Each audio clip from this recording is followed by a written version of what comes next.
Most golfers are wearing shoes that are limiting their performance and causing pain and discomfort and fatigue on the golf course. I talk to golfers on a daily basis about how they can manage their fatigue levels and improve their performance over the long term. So when I saw these shoes from True Linkswear, I had to give them a try. So today I'm going to give you a full detailed review of the True Linkswear OG Cush golf shoes. I'm going to give you a full honest review of my opinion, and I'm talking about how they might be able to help your performance on the golf course.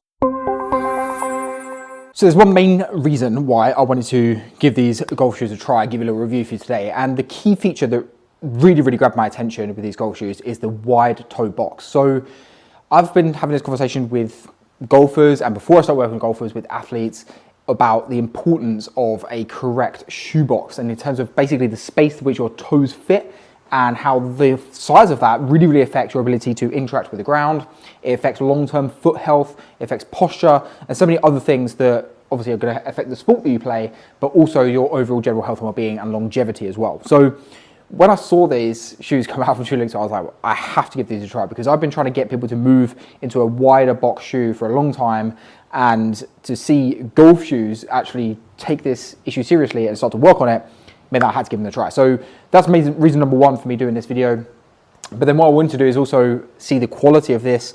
Actually, quite often when you see shoes that have been made wide box, if you've seen some of the other shoes that have been made wide box, or barefoot style shoes, sometimes they look a little bit ugly. So I actually wanted to get my hands on them and see what they actually look like in person, because we don't want to wear shoes just because they've got a wide box. If they're going to look ugly, we need them to look nice, we need them to be comfortable, and we need to feel comfortable with actually traction to the ground as well. So really wanted to do a full deep dive into this shoe, because if they are as good as what they seem to be, then I think they're going to be a win for so many people that I work with, and for you watching this video as well. So first of all, I'll just say that the initial impression when you receive these shoes is impressive. The box is really cool, comes in like a little bag box, they're wrapped really nicely, you can just see the extra quality that's involved. So first kind of impressions were really good. So top marks to them for initial impression.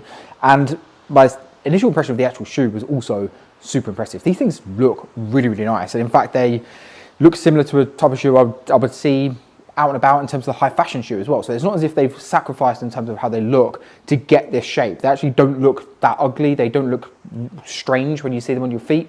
They look really smart. So that was a big thing that was worrying me at the start, is I didn't know how they would actually look in my hands. And actually the initial impression of opening them out of the box and the initial impression of holding them was super good. So next thing I wanted to just check was that the comfort was also as good as what I hoped it was going to be. So sometimes I've seen when I've tried wide box shoes in the past, they kind of haven't felt great on my foot. Like sometimes the wide box is in a bit of a weird position. Sometimes there's like weird bits of lump in the inner sole to try and help with posture. But I didn't have any of those issues with these shoes. So actually when I put them in, my foot fit perfectly into that. Typically I wear like a UK 9.5, and the ones I got are an EU 44.5, so they fit me perfectly. And actually they were instantly comfortable when I put them on, so I didn't have, there's gonna be no issues of kind of like wearing them in or having to get used to them, which was another thing that I've seen with other shoes in the past.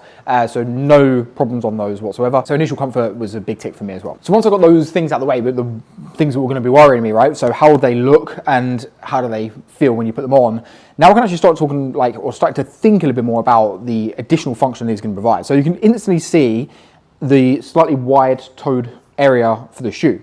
Now I do a lot of work, and if you've seen some of my videos in the past, I do a lot of work on ground reaction force and your interaction with the ground.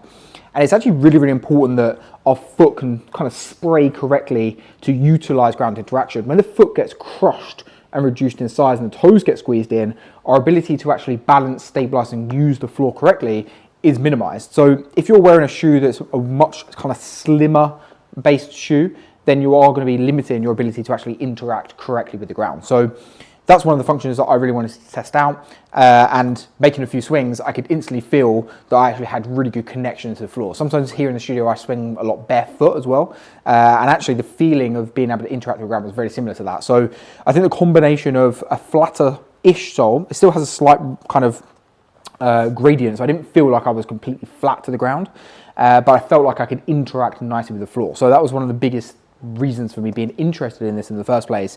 And actually when I put it on and I tested that, it immediately felt how I hoped it was going to feel. And I didn't also feel like, sometimes I've had those with other shoes, that the heel was super raised, which then means that instantly your foot gets pushed into an upright position this way. And if you're someone that already struggles a little bit with foot pressure, someone who struggles a little bit with forward foot pressure, so someone who kind of falls a little bit forward onto their toes or extends up early from the toes, this kind of shoe can help with that because you're not actually being put into a lifted heel position. You're actually in a flatter position, which is much more neutral. Allows the pelvis to be in a more neutral position, posture to be a little bit more neutral, and allows you to actually use your natural athleticism as well. So I'm going to do a separate video on how I believe this shoe can actually improve your ground reaction forces. So I really wanted to do this initial review video just to see if there's something that I would actually wear, right? So what I didn't want to do is find a shoe that was really, really good in function, but if it wasn't very comfortable and it didn't look great, then people are not going to want to wear it. So I wanted to tick that box first. Look is really, really good. Comfort is really, really good. And in the next video, we're going to dive much deeper into the function. So if you're just interested in getting this shoe and you wanted to kind of get an idea of what it looks like, what it feels like in the comfort levels, I can't recommend enough. I was actually over impressed with when I first unboxed it. In terms of traction, I've had no issues whatsoever. Traction is really, really good. I actually really like that. I think it's actually a cool little design they've got on the bottom here. And the traction has been really, really good, both on the mat, and also I do testing on the floor as well, which is a little bit slippier, and I always like to test things on there. So I've had no issues on there at all. Comfort level is really, really high. So in terms of all of those areas, everything is really, really good. So the next video I'm going to do, which will probably come out next week, is going to be using these to talk a little bit more about the importance of ground reaction force and the effect that a shoe can have. So I hope you found that useful. Hopefully if you are going to get these shoes, it's answered a few of the questions and clarified any of the doubts you might have had. Be sure to check out that next video. Once it's released, I'll tag it below. So if you're watching this in the future, you can tag this down below. And hopefully we'll cover a little bit more detail. But until then, guys, I'll see you on the next video.